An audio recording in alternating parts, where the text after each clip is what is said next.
Hello friends, आप सबों का ममता मिश्रा कुकिंग चैनल पे सुस्वागतम। बहुत सारा प्यार भरा वेलकम। सावन के महीने में बहुत सारे फेस्टिवल्स आते हैं और आज मैं बनाने वाली हूँ ऐसी रेसिपी जो हर फेस्टिवल, पूजा, फंक्शन, मैरिज के एंजॉयमेंट को दुगुना कर दे। बिना तेल घी के बहुत कम चीनी या शक्कर में बनने वाला हेल्दी, टेस्टी और लाजवाब यमी रेसिपी है ये, और नाम है बंगाल का फेमस डिलीशियस स्पॉन्जी रसगुल्ला, जो खाने में और पचने में इतना हल्का होता है कि बिना काउंट के ही ढेर सारा एक बार में खाया जा सकता है। तो चलिए रेसिपी बनाना स्टार्ट करते हैं।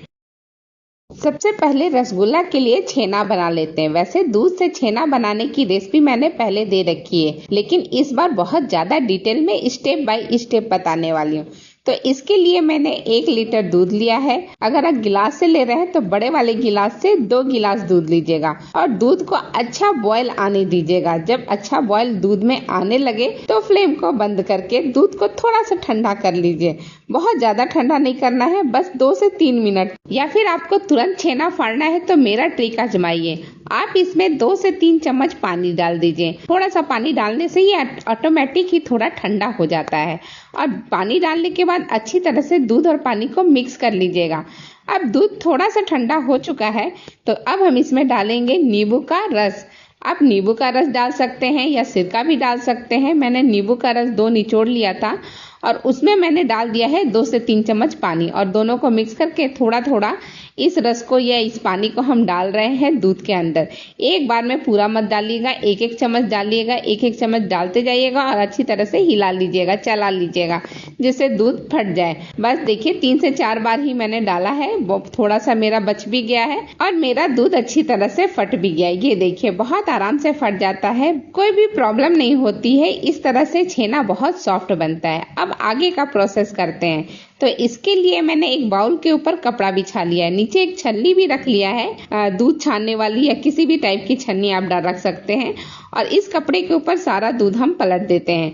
इस तरह से छेना जो है अलग हो जाएगा और नीचे जो पानी है वो स्टोर हो जाएगा। आप इसका यूज भी कर सकते हैं पानी का, और नहीं भी यूज कर सकते हैं। अब छेना जो हमने छान करके रेडी किया है उसमें थोड़ा थोड़ा पानी ऐड करते जाएंगे। ठंडा पानी ऐड कीजिएगा और इसे अच्छी तरह से धो लेंगे, जिससे नींबू का जो खट्टापन है वो अच्छी तरह से निकल जाएगा और छेना भी बिल्कुल साफ हो जाएगा। बस 2 से 3 बार पानी डाल करके अच्छी तरह से चला करके धो लीजिए। अब ये अच्छी तरह से धुल चुका है, लेकिन अभी भी इसमें थोड़े पानी है। तो इस तरह से आप कपड़े को उठा लीजिए चारों तरफ से और थोड़ा सा निचोड़ लीजिए हाथ से। अच्छी तरह से निचोड़ लीजिए, हो सके तो 1-2 बार घुमा भी लीजिए। पानी ठंडा डाला था इसलिए अभी इसे टच करने में कोई प्रॉब्लम नहीं है, बहुत आराम से टच हो जाएगा।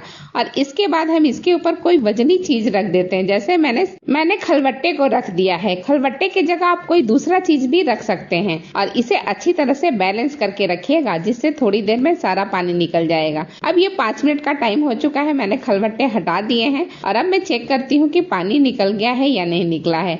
ऐसे तो बिल्कुल पानी नहीं निचोड़ रहा है, मतलब पानी निकल चुका है। तो इसे ओपन करके भी देख लेते हैं। ये देखिए पनीर जैसा बिल्कुल छेना रेडी हो गया है। इसी तरह से पनीर भी बनता है, छेना को ही पनीर कहते हैं। इस तरह से आप जब पनीर निकालना हो तो पनीर भी निकाल सकते हैं। एकदम सॉफ्ट, एकदम स्पॉन्जी बना हुआ है। अब इसे हम ले लेते हैं एक बड़े से प्लेट में या थाली में और इसे हम मसलेंगे, यानी अच्छी तरह से डो बनाएंगे। इस छेना को मसलने के लिए हम जो हथेली का हिस्सा रहता है उससे रगड़ेंगे। देखिए जिस तरह से मैं रगड़ रही हूँ ना, बिल्कुल खींचते हुए, बिल्कुल इसी तरह से आपको इसे मसलना है।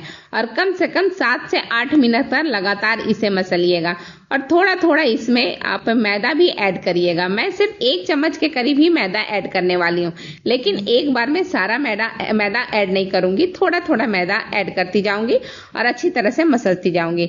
ये देखिए 7 से 8 मिनट का टाइम हो चुका है। इसका टेक्सचर देखिए एकदम सॉफ्ट सा, एकदम आराम से एक जगह इकट्ठा हो रहा है, बिल्कुल बढ़िया बन गया है। अब सारे हम जो छेना है उसे एक जगह इकट्ठा कर लेंगे और अब इसे हम थोड़ा सा लंबा कर लेते हैं। अभी हम इसमें से टुकड़ा नहीं निकालेंगे, थोड़ा लंबा कर लेंगे। इसके बाद हम एक टुकड़ा निकाल करके देखते हैं पहले, और इसे हाथों में अच्छी तरह से गोल करते हुए एक छोटा सा पेड़ा बना लेंगे, एक छोटा सा बॉल बना लेंगे। और अगर आपको बॉल में एक भी क्रैक्स ना पड़े, एक भी निशान ना पड़े, तब तो ये बिल्कुल सही है। और अगर पड़ रहे हैं निशान तो थोड़ी देर और मसल लीजिएगा। ये देखिए मेरा ये जो बॉल बना है उसमें एक भी निशान नहीं पड़ा है, बिल्कुल स्मूथ सा बना है। और हाथों में देखिए कितनी ऑयली हो गई है बिना किसी ऑयल का ही। तो इसी तरह से मैंने एक बनाया है, बाकी के सारे भी मैंने इसी तरह से बना करके रेडी किया है। सारे के सारे एक साथ ये रहे। अब चलिए झटपट से इन सारे बॉल्स को पका भी लेते हैं। तो पकाने के लिए हम इसे चाशनी में डालने वाले हैं। तो पहले चाशनी बना लेते हैं। तो एक बड़ा सा भगोना लीजिए, उसमें 1 कप आप शक्कर लीजिएगा। मैं 1 लीटर दूध के हिसाब से सारी चीजें बता रही हूँ। तो 1 कप शक्कर और 5 कप इसमें डाल दीजिएगा पानी। रेशियो अच्छी तरह से याद रखिएगा, 1 कप शक्कर में 5 कप पानी। अगर आप इससे कम या ज्यादा करेंगे तो आपका सीरा बढ़िया नहीं बनेगा। हमें रसगुल्ले के लिए पतला सीरा ही चाहिए होता है, तो इसके लिए यही रेशियो रखिएगा। और स्टार्टिंग में फ्लेम को हाई रखिएगा, जिससे अच्छी तरह से मेल्ट हो जाए शक्कर। अब देखिए ये अच्छा बॉयल आ रहा है, शक्कर मेल्ट भी हो चुका है। तो एक एक करके हम अब रसगुल्ले के लिए जो गोली बनाई है ना, या बॉल्स बनाए हैं, वो बॉल्स हम इसके अंदर डाल देंगे। फ्लेम को हाई ही रखिएगा, कम से कम 5 मिनट तक। 5 मिनट तक लगातार इसको पकने दीजिएगा इसी तरह से। और बॉल्स डालते वक्त एक चीज का ध्यान रखिएगा कि एक एक करके बॉल्स डालिएगा, इससे इसका शेप भी नहीं बिगड़ेगा और चाशनी का जो है टेम्परेचर वो भी नहीं गिरेगा। बीच बीच में आप इस तरह से हल्का चला लीजिएगा, जिससे कि बॉल्स जो है ऊपर नीचे हो जाए, अच्छी तरह से चारों तरफ से पकने लगे। अब ये 5 मिनट का टाइम हो चुका है इसे पकते हुए। इसका साइज देखिए पहले से काफी बड़ा हो चुका है, ये और बड़ा होगा थोड़ी देर के बाद। तो अब तक मैंने इसे खोल करके पकाया है, अब इसे मैं ढक करके पकाऊंगी। थोड़ा सा बस हल्का सा खुला रखिएगा और इसे अच्छी तरह से ढक करके कम से कम 10 मिनट तक पकने दीजिए। 10 मिनट का टाइम हो चुका है। अब ये देखिए कितने बड़े हो गए हैं साइज में, बिल्कुल बहुत सुंदर लग रहा है। ये देखिए मैं आपको पास से भी एक लेकर के दिखाती हूँ, बहुत ही बढ़िया। और मुझे इसे पकाते हुए कम से कम 20 मिनट का टाइम हो चुका है। तो 20 से 22 मिनट का टाइम लग ही जाता है एक बैच को बनने में। अब ये बिल्कुल बन चुका है, तो फ्लेम को बंद कर दीजिए। चलिए एक और जरूरी काम कर लेते हैं। तो इसके लिए एक बाउल में ले लीजिए थोड़े से बर्फ और थोड़ा सा ठंडा पानी, दोनों को मिक्स कर लीजिए।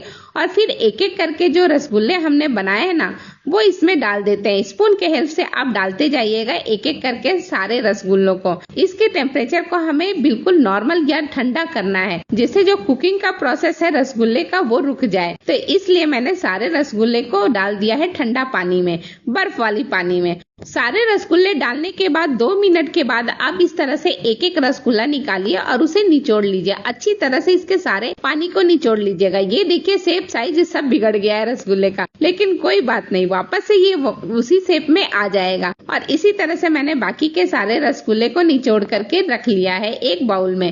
अब मैं इसमें डालूंगी जो चाशनी हमने बना करके रेडी किया था ना, उस चाशनी को। और देखिएगा थोड़ी देर में ये वापस से अपनी साइज में आ जाएगा, बिल्कुल पहले की तरह। अब इसे हम ठंडा करने के लिए या नॉर्मल करने के लिए 2 घंटे ऐसे ही रखेंगे। आप फ्रिज में भी रख सकते हैं, नहीं तो बाहर ही रखिए, कोई बात नहीं है।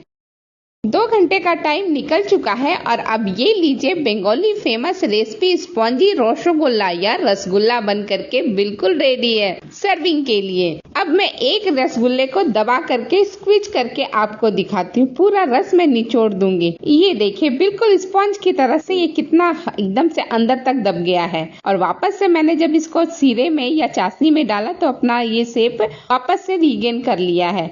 अब एक रसगुल्ले को तोड़ करके आपको दिखाती हूँ, जिससे आपको अंदर में कैसा बना हुआ है वो पता चलेगा। तो ये लीजिए मैंने तोड़ दिया है। ये देखिए कितनी अच्छी तरह से एकदम स्पॉन्ज की तरह लग रहा है ना, बिल्कुल वैसा ही। अंदर की जाली भी बहुत बढ़िया से दिख रही है, बहुत ही लाजवाब बना हुआ है ये रसगुल्ला। एक बार में ही बिल्कुल परफेक्ट बनने वाला है ये रसगुल्ला। तो फिर आप फटाफट देर न कीजिए, फेस्टिवल्स आ रहे हैं, राखी आ रही है, तो अपने भाइयों को बना करके खिलाइए इसे, सबको बहुत अच्छा लगेगा। आज की ये रसगुल्ले की रेसिपी आपको पसंद आती है तो मेरे इस वीडियो को लाइक शेयर करें। चैनल पे नए हैं तो सब्सक्राइब भी अवश्य कर दें और ढेर सारा कमेंट्स भी किया कीजिए कि आपने रसगुल्ला कैसे और कहाँ खाया था और कितना अच्छा लगा था। इसी के साथ वीडियो समाप्त करती हूँ। धन्यवाद।